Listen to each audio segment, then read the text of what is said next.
Welcome बच्चों। आज का टॉपिक जो आपका है भारतीय संसद, ठीक है, जो कि आपका रेलवे एसएससी के लिए बहुत ही अत्यंत महत्वपूर्ण है। ठीक है, तो ज़्यादा प्रेशर न लेते हुए हम लोग हंसते हंसते आसान भाषा में हम लोग समझ लेंगे। ठीक है, देखिए आपको यहाँ पर बताया गया है कि अनुच्छेद 79 अनुच्छेद 79 में आपका ये व्याख्या दिया गया है भारतीय संसद का गठन। ठीक है, यहाँ पर आप लोग को ये बताया गया है कि संसद जो आपका है मुख्यतः 3 अंगों से मिलकर बना है। संसद मुख्यतः 3 अंगों से मिलकर बना है, राज्यसभा, लोकसभा और राष्ट्रपति। राष्ट्रपति जो आपका इसका प्रमुख अंग होता है, यानी कहने का मतलब है कि संसद में कोई भी विधेयक जो आपका है वह पास कराने के लिए आपका है कि राष्ट्रपति की सहमति आवश्यक होती है। अगर राष्ट्रपति अपना सहमति अगर आपका है कि नहीं देता है तो कोई भी विधेयक को जो आपका है वह पास नहीं किया जा सकता है। ठीक है, तो इस पर ध्यान दीजिएगा। संसद के मुख्यतः 3 अंग होते हैं, राज्यसभा, लोकसभा और राष्ट्रपति। देखिए आपका अब यहाँ पर आप लोग का यहाँ पर टॉपिक बता दिया गया है, जो भी आपका है पॉइंट को समझिए। संसद और सांसद में अंतर क्या होता है? संसद में प्रमुख अंग जो आपका होते हैं वह 3 होते हैं, ठीक है, लेकिन सांसद जो आपका होते हैं, संसद के जो सदस्य होते हैं अर्थात लोकसभा के जो सदस्य होते हैं या राज्यसभा के सदस्य, लोकसभा के सदस्य या राज्यसभा के जो सदस्य होते हैं वह सांसद कहलाते हैं। जबकि संसद जो आपका होता है वह लोकसभा, राज्यसभा और राष्ट्रपति तीनों अंग से मिल करके बना हुआ है। तो यह था आपका संसद और सांसद में अंतर। ठीक है, जैसे सांसद, जैसे आपका एमपी मेंबर ऑफ पार्लियामेंट, ये आपका क्या है? सांसद। संसद नहीं कहेंगे, संसद जो आपका होता है वह संसद के सदस्य जो आपका होता है वह सांसद होता है। ध्यान दीजिएगा आप लोग, संसद जो आपका है इसका निर्माण 3 अंग से हुआ है। ठीक है, लोकसभा, राज्यसभा और राष्ट्रपति। अब इसी में आप लोग का क्वेश्चन पूछ देगा कि भारतीय संसद जो आपका है वह कितने सदनात्मक है, यानी कि कितने सदनों से मिलकर बना है। तो भारतीय संसद जो आपका है वह द्विसदनात्मक है। द्विसदनात्मक का मतलब भारत में 2 सदन है, एक लोकसभा और एक आपका राज्यसभा। यहाँ पर गौर कीजिएगा, एक लोकसभा और दूसरा आपका राज्यसभा, गौर कीजिएगा। तो भारतीय संसद जो आपका है वह द्विसदनात्मक है, हम लोग कह सकते हैं।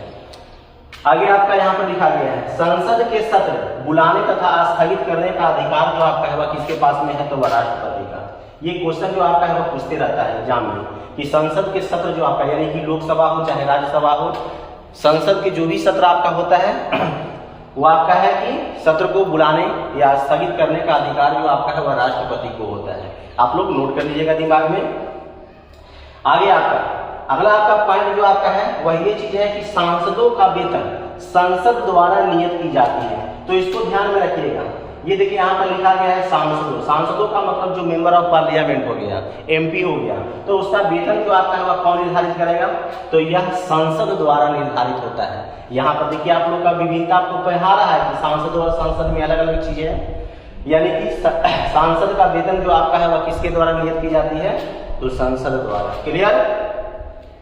संसद से संबंधित क्वेश्चन जो आपका है वह यहाँ पर हम लोग जान लेंगे। ठीक है, यहाँ पर आपका एक जो आपका है कि सांसदों के वेतन एवं भत्ते, ये भी चीज को पहले हम इधर से समझ लेते हैं फिर यहाँ पर आएंगे हम लोग। यहाँ पर सांसदों के वेतन एवं भत्ते संविधान के अनुच्छेद कितने में वर्णित है? तो इसको आप लोग नोट कर लीजिएगा कि सांसदों के वेतन एवं भत्ते जो आपका होता है अनुच्छेद 106 में वर्णित है। संविधान का अनुच्छेद 106 में आपका है सांसदों का वेतन और भत्ते को क्या करता है? व्याख्या देता है। अब यहाँ पर बात समझने वाली आपका ये चीज है कि सांसद का वेतन तो आपका हो गया और भत्ता जो आपका होता है वह क्या होता है? तो भत्ता का मतलब आपका होता है कि वेतन के अलावा अन्य प्रकार के दिए जाने वाली सुविधाएं को हम लोग क्या बोलते हैं? भत्ता बोलते हैं।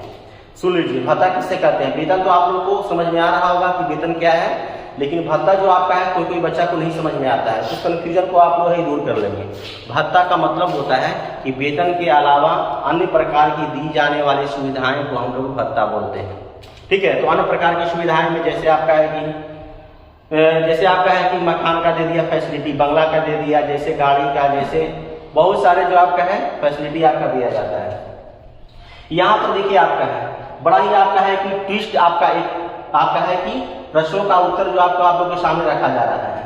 देखिए आपका बहुत लोगों को ये चीज जानकारी बहुत लगता है कि आखिर सांसद को क्या क्या मिलता है, किन किन चीजों का आपका है कि उससे भत्ता प्राप्त होता है। तो आइए हम लोग यहाँ पर एक छोटे से आपका है कि विश्लेषण के साथ आपका इनकी व्याख्या दे रहे हैं। ठीक है, तो ध्यान देंगे।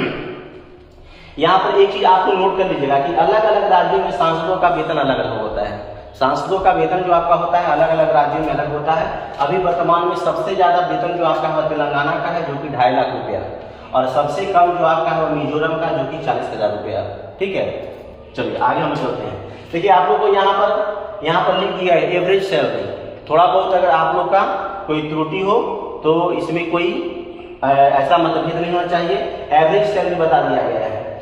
एवरेज सैलरी में आप लोग को बताया गया है कि कोई भी सांसद को 1 लाख रुपया प्रति माह वेतन, 1 लाख रुपया प्रति माह वेतन। अब आपका देखिए यहाँ पर बताया जा रहा है कि 45,000 रुपया निर्वाचन क्षेत्र द्वारा चुनाव प्रचार करने के लिए इसे 45,000 रुपया दिया जाता है। ठीक है, आगे आपका फिर आपका 45,000 रुपये का ऑफिस अलाउंस दिया जाता है। फिर आपका क्या दिया जाता है? 45,000 रुपये का ऑफिस अलाउंस। ऑफिस अलाउंस में आपका 2 चीज जुड़ा हुआ रहता है, एक आपका अपना सिक्योरिटी गार्ड और एक आपका क्या है स्टेशनरी के लिए। तो 30,000 रुपया जो आपका है कोई आपका सिक्योरिटी गार्ड रखने के लिए आप उसके लिए आपका है कि भत्ता के रूप में दिया जाता है, और 15,000 रुपये जो आपका है वह स्टेशनरी के लिए आपका है, पेपर ये हो गया, स्याही हो गया, इंक वगैरह हो गया, ऑफिस का जाने से संबंधित जो भी दस्तावेज खरीदना है इन दस्तावेजों को खर्च करने के लिए आपका है कि 15,000 रुपये की मासिक जो आपका है वह दिया जाता है। इसीलिए आपका हो गया टोटल का हो गया 45,000 रुपया।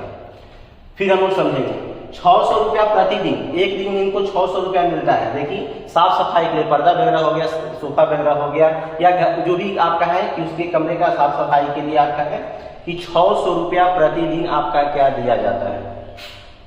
आगे कोई भी सांसद जो आपका है सदन में जब आपका है कि अपने रजिस्टर पर ठीक है हस्ताक्षर करता है तो उसे 200 रुपया प्रतिदिन के हिसाब से मिलता है। यानी कोई भी सांसद जो आपका है अपने सदन में जाएगा, उपस्थित होगा, तो अटेंडेंस जो है अटेंडेंस पर आपका है कि अपना हस्ताक्षर जब करेगा तो उसे 2,000 रुपया प्रतिदिन के हिसाब से आपका है कि उसका बनता है।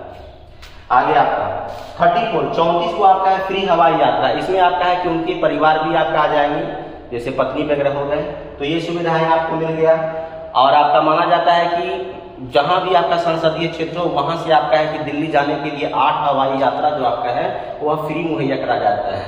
और बताया जाता है कि आपका जैसे आपका है कि ट्रेन का सफर में देखा जाए तो ट्रेन का सफर में आपका है कि फर्स्ट टायर का ठीक है उसमें आपका है कि क्या बोलते हैं फ्री ऑफ कॉस्ट आपका दिया जाता है, और साथ में आपका है कि 75% जो आपका है वो आपका टिकट का डिस्काउंट दिया जाता है।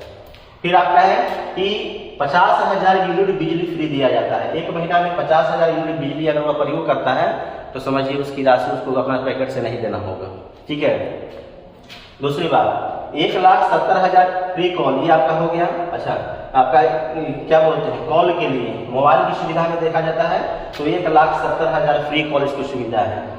फिर आपका साथ में सरकारी बंगला है, पेट्रोल खर्चा है। फिर आपका है 5 करोड़ क्षेत्रीय विकास हेतु जो आपका है राशि को मुहैया कराई जाती है।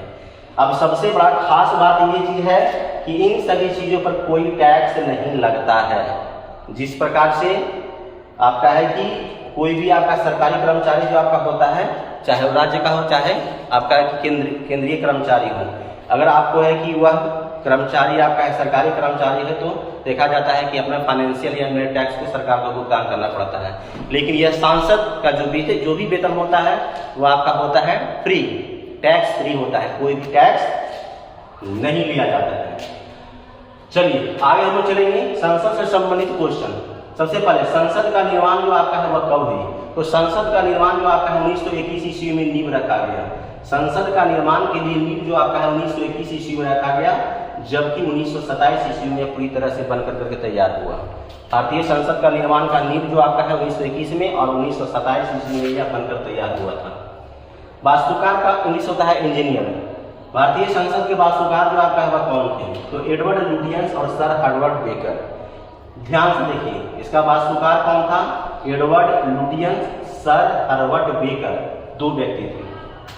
यह कहाँ स्थित है? तो संसद मार्ग, संसद भवन, नई दिल्ली में स्थित है। अगला आपका राष्ट्रपति संसद का अभिन्न है, क्योंकि बिना राष्ट्रपति के आदेश के बिना कोई भी विधेयक को क्या होता है पास नहीं होता है। ये पहले भी हमने आपको बताया था।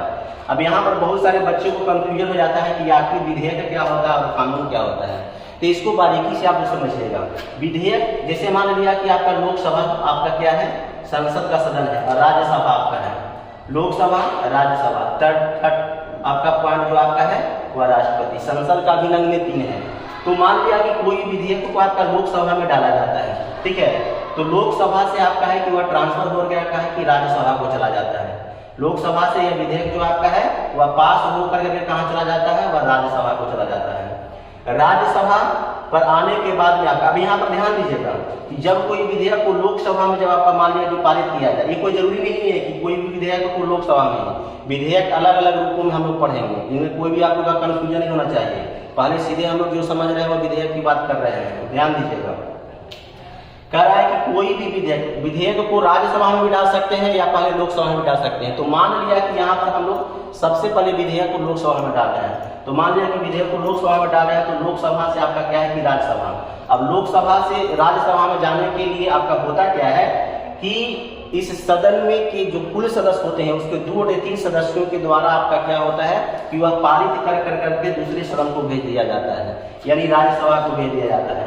और राज्यसभा में भी यही प्रक्रिया होगा, यानी कि इनके 2/3 सदस्यों के द्वारा आपका है कि बहुमत पारित कर करके विधेयक पर यह राष्ट्रपति के पास भेज दिया जाता है। अब देखिए आपका राष्ट्रपति के पास भेजने के बाद में आपका क्या हो जाता है कि राष्ट्रपति जो आपका है उन विधेयक पर जो है हस्ताक्षर करने के लिए बात होता है, यानी राष्ट्रपति जो है अब विधेयक पर जो आपका है वह हस्ताक्षर कर देगा। जब विधेयक पर हस्ताक्षर करेगा तब विधेयक जो आपका वो बन जाएगा कानून, वह विधेयक जो आपका बन जाएगा वह कानून। तो देखिए विधेयक और कानून में अंतर है। अंतर ये चीज है कि विधेयक जो आपका होता है किसी सदन में लिखित प्रस्ताव, लिखित दस्तावेज को क्या किया जाता है, किसी भी सदन में पहले पेश किया जाता है। तो किसी भी सदन में, चाहे लोकसभा हो चाहे राज्यसभा में हो, किसी भी सदन में आपका है कि लिखित प्रस्ताव को पेश किया जाना ही आपका विधेयक कहलाता है। लेकिन वह विधेयक जब आपका है कि दोनों सदन से गुजरने के बाद अगर वह राष्ट्रपति के पास पहुंच जाता है और राष्ट्रपति उस विधेयक पर हस्ताक्षर अगर कर दे तो समझ लीजिए कि वह विधेयक जो आपका है वह कानून में बदल जाता है। तो यह था आपका विधेयक और कानून में अंतर, ठीक है। तो आज का जो है टॉपिक जो आपका है भारतीय संसद जो आपका है, हम लोग यहीं पर आपका है कि विराम देते हैं, ठीक है। अब आपका अगर आपको अच्छा लगे तो इसे आपका है ज्यादा से ज्यादा शेयर करें, सब्सक्राइब करें, कमेंट करें, ठीक है। धन्यवाद।